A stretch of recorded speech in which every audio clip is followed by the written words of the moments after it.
Hello dear CGPSC aspirants. तो I hope आप लोग सभी अच्छे होंगे। तो आज की वीडियो में हम बात करेंगे सरबपुरी डायनेस्टी की। काफ़ी इंपॉर्टेंट डायनेस्टी है और सीजीपीएससी ने कई बार इससे क्वेश्चन पूछा हुआ है।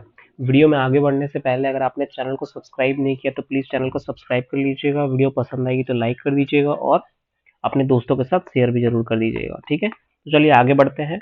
ये हम सीरीज चला रहे हैं राम कुमार बिहार बेस्ड एमसीक्यूज की। अगर आपको ये प्लेलिस्ट चाहिए तो आप प्लेलिस्ट भी देख सकते हैं। इसके अलावा अगर आपको पीडीएफ चाहिए तो पीडीएफ मैं टेलीग्राम चैनल पर डाल दूंगा। डिस्क्रिप्शन बॉक्स में लिंक है, आप वहां से ज्वाइन कर सकते हैं। ठीक है, सारी पीडीएफ वहीं पे आप लोग को मिल जाएगी।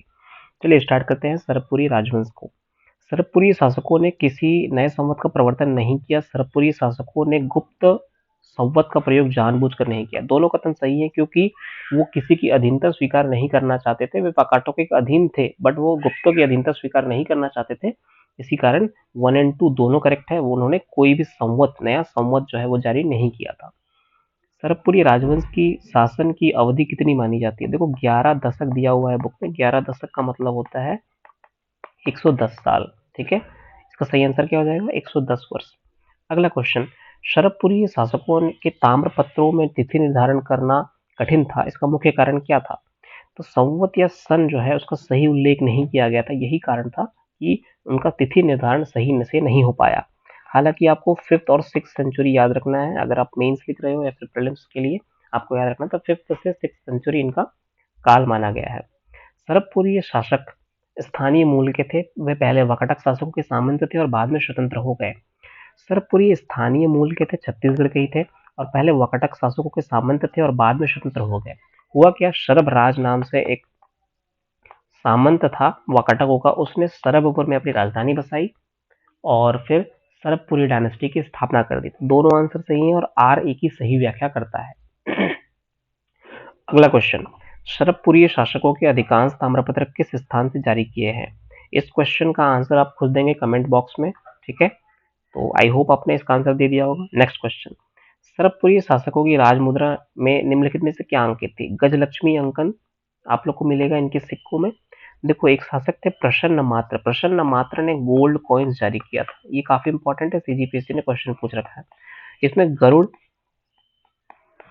चक्र और शंख का जो है अंकन मिलता है, शंख। ठीक है, तो ये आप लोग को याद रखना है, प्रसन्न मात्र। अगला, मैच द फॉलोइंग का क्वेश्चन है। सरबराज, नरेंद्र, प्रसन्न मात्र और महाश्वदेव राज की कुछ विशेषताएं दी गई है, आप लोग को सही जोड़ी में रखना। अच्छा क्वेश्चन है। सर्वराज ने संस्कृत भाषा के सिक्के जारी किए थे। नरेंद्र ने पिपरदुला इंस्क्रिप्शन है उनका, उसमें उन्होंने खड़ग धारा जित भुवे कहा था अपने आप को, अर्थात खड़ग मतलब होता है तलवार की धार पर पूरे विश्व को जीतने वाला, जित भुवे। ठीक है, प्रसन्न मात्रा ने स्वर्ण सिक्के जारी किए, अभी मैंने आपको बताया। महासुदेवराज ने सिरपुर को राजधानी का दर्जा दिया। ठीक है, इस तरीके से आप लोग को ये याद रखना चाहिए। तो आंसर क्या हो जाएगा? ए। अच्छा क्वेश्चन है, सरबपुरी शासक किस धर्म के अनुयायी थे? इनके जितने भी ताम्रपत्र मिले हैं इससे यह प्राप्त होता है, ये वर्ड परम भागवत, इसका मतलब होता है वैष्णव धर्म के अनुयायी थे। ठीक है, शरबपुरी प्रशासन के संबंध में निम्नलिखित कथनों पर विचार करें। प्रशासन की सबसे छोटी इकाई कौन सी थी? ग्राम थी। और भोग या भुक्ति वर्तमान तहसील के समान थी। दोनों कथन सही है। अब देखिए, इनकी प्रशासनिक व्यवस्था को थोड़ा सा समझ लेते हैं। सबसे नीचे इनकी प्रशासनिक व्यवस्था में थी ग्राम, वर्तमान में इसको हम बोलते हैं विलेज। ठीक है, गांव। इसके ऊपर थी भुक्ति। भुक्ति उस समय की तहसील के बराबर थी, जो आज की तहसील है ना उसके बराबर थी भुक्ति।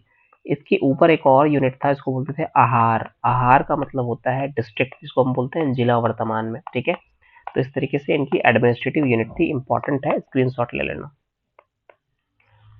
ठीक है, अगला, सरबपुरी काल में आहार शब्द का प्रयोग किस प्रशासनिक इकाई के लिए होता था? बहुत इंपॉर्टेंट क्वेश्चन है। जिला के लिए, अभी मैंने बताया आपको, इसका यूज होता था। सरबपुरी शासकों ने गुप्तों से मधुर संबंध बनाए रखे, सही है। गुप्त प्रभाव के कारण कुशली प्रकार के सिक्कों का प्रचलन हुआ। ठीक है, इन्होंने गुप्ता की अधीनता स्वीकार नहीं की थी हालांकि। ठीक है, 12th नंबर क्वेश्चन, इलाहाबाद प्रशस्ति में कौशल के किस राजा या किस शासक का उल्लेख है? देखिए, छत्तीसगढ़ इस प्रकार है, यहाँ पे नल डायनेस्टी का रूल था, यहाँ पे शरब डायनेस्टी का रूल था। तो शरब डायनेस्टी के किंग थे महेंद्र, और यहाँ पे एक डायनेस्टी थे नल, उसके रूलर थे व्याघ्रराज। तो जब यहाँ से समुद्रगुप्त निकलते हैं अपनी राजधानी पाटलिपुत्र से, तो वो छत्तीसगढ़ होते हुए अपने साउथ एक्सपीडिशन में जाते हैं और राजा महेंद्र को हराते हैं और व्याघ्रराज को हराते हैं। दोनों अलग अलग डायनेस्टी के थे। महेंद्र जो थे दक्षिण कोशल, साउथ कोशल के थे, और व्याघ्रराज जो थे महाकांतार रीजन के किंग थे। ठीक है, इस तरीके से इसका आंसर क्या हो जाएगा, सी ऑप्शन। महाराज महेंद्र के संबंध में सही कथन है, समुद्रगुप्त ने उसे परास्त कर पुनः राज्य सौंप दिया, उसका उत्तराधिकारी उसका पुत्र बना। उसका उत्तराधिकारी उसका पुत्र नहीं बना था, उसका उत्तराधिकारी उसका छोटा भाई नरेंद्र बना था। ठीक है, और समुद्रगुप्त ने उसे परास्त कर पुनः राज्य सौंप दिया, सही है, क्योंकि उन्होंने ग्रहण मोक्षानुग्रह की नीति अपनाई थी समुद्रगुप्त ने। तो वह किसी भी राजा के किंगडम को ग्रहण करते थे, उसके पश्चात वापस उसी को कर देते थे जीतने के पश्चात। ठीक है, इसका सही आंसर क्या हो जाएगा, ओनली वन। नरेंद्र के किस ताम्रपत्र से वह सर्वराज का पुत्र सिद्ध होता है। नरेंद्र के सबसे इंपॉर्टेंट ताम्रपत्र में पेपर दुला इंस्क्रिप्शन है, इसमें प्राप्त होता है कि वह सर्वराज का पुत्र था और महेंद्र का भाई। नरेंद्र के शासनकाल के संबंध में सही कथन है, इसका सही आंसर है उसका शासन विस्तार और वैभव का था, मतलब एक्सपेंशनिस्ट पॉलिसी, विस्तारवादी नीति अपनाया था उसने, और धन धान्य से परिपूर्ण था उसका शासन काल। खड़क धारा चित्रकूट में अभी आपको बताया, इसका सही आंसर हो जाएगा नरेंद्र। और एक और उपाधि रिपु शासन, ये दोनों जो उपाधि थे वो आपको पीपर दुला इंस्क्रिप्शन में देखने को मिलते हैं। रिपु का अर्थात होता है शत्रु और शासन का मतलब होता है डिसिप्लिन, तो अपने शत्रु को डिसिप्लिन में रखने वाला, ठीक है, कौन था, नरेंद्र। अगला, प्रसन्न मात्रा के संबंध में सही कथन है, उसने स्वर्ण सिक्के प्राप्त हुए हैं उसके, और सिक्कों पर गरुड़ शंख और चक्र अंकित थे। सीजीपीएससी ने इस पे क्वेश्चन पूछा हुआ है और ये सही आंसर होगा, दोनों सही आंसर है। स्वर्ण सिक्के जारी किए हैं और गरुड़ चक्र शंख और चक्र अंकित थे। प्रसन्न मात्रा के सिक्के किन क्षेत्रों में प्राप्त हुए हैं, कटक से बांधा, इसका बांदा सही आंसर है। छत्तीसगढ़ और ओडिशा दोनों में इसके सिक्के प्राप्त हुए हैं। मैच द फॉलोइंग क्वेश्चन है, अच्छा क्वेश्चन है। ताम्रपत्र और स्थान को मिलाना है आपको, यहाँ पे स्थान नहीं है, असल में ये किंग है। ठीक है, देखिए आरंग जो ताम्रपत्र है वो जयराज का है। पिपरदुल इंस्क्रिप्शन कई बार मैंने बताया नरेंद्र का है। कुरुद इंस्क्रिप्शन महासुदेवराज का है और मलगा इंस्क्रिप्शन इंद्रबल का है। इंद्रबल जो था वो सर्वाधिकारीधिकृत पद पे था सुदेवराज के। ठीक है,